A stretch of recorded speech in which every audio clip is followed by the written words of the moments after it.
Well, happy almost Mother's Day greetings to you all. This is a Mother's Day for the books. The way I figure it, some of us can't visit our mothers on Mother's Day, and some of us unfortunately have lost our mothers and we can't call them this Mother's Day.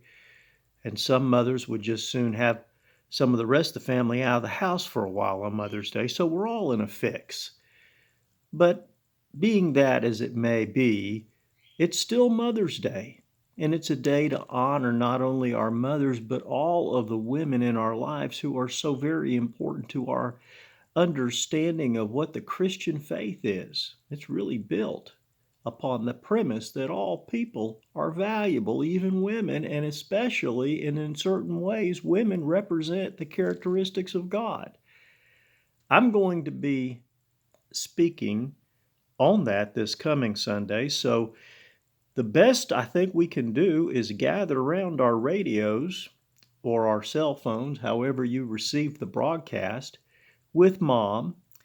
If we can be with mom. If not, I'm having my mom listen all the way in Florida. But to do the best we can to honor the women in our life and recognize that the characteristic of motherhood is very much one of God's characteristics. It was mentioned 26 times in the Bible, by the way. Now, I also want to spend a little time this week as I meet with you through this new medium for me. It's not new, but it's new for me. And tell you a little bit about one of the ways you can develop your Christian life during imposed isolation. One of the great resources that we have available for you includes good stories, up-to-date news, Bible studies, and I want to go over that just a little bit with you to tell you about Nurturing Faith. Nurturing Faith looks like this, and this is the edition. It comes out every other month. In it, there are several things in there that you will find interesting. First off, an awful lot of Christian literature, unfortunately, is written at a very low level, and some of it is actually badly written. This is an exception to that. It is written by some of the best writers available. It covers a broad perspective, and I think it will help you in your Christian life. So we make this available. It's on the table out in front of the church Monday through Thursday mornings, 9 to noon. If you can't get there then, let me know. I'll make sure you get a copy. I think it's that important for you. This issue that we have has several things in it, just to give you a taste, an example of that. Let me start here with the story written by Autumn Lockhart, A Wonderful Discovery of Good Faith. I want to read just a portion of this and see if it doesn't tantalize you to hear the rest. She writes, "At 7 years old, I faced my first crisis of faith. A single mom in our community was supporting her 2 young daughters by cleaning our church building. Some leaders in the church accused her of taking rolls of toilet paper home with her at the end of her cleaning shifts. The rumor spread and she was fired. The same people who taught me Bible verses about the least of these left a struggling family with no hope and no toilet paper. The injustice I observed sparked questions I still haven't answered." Are you interested in her story? I am.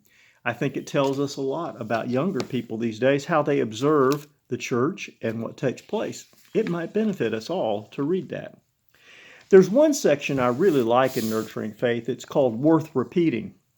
This time, in Worth Repeating, it has several quotes that are thought-provoking. Just the quotes themselves cause me to go in kind of a reverie of thought and theological inner discussion to think about what some of it means. Here's an example of one of those quotes. This is by the popular Southern Baptist Bible teacher, Beth Moore. This is what Beth wrote recently. A few things about Christ-like manhood.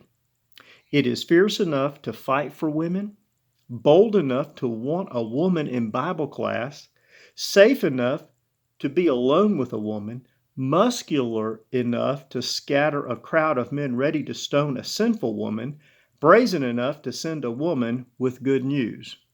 Now, just on a note on that is that Beth has received harsh criticism for her comments.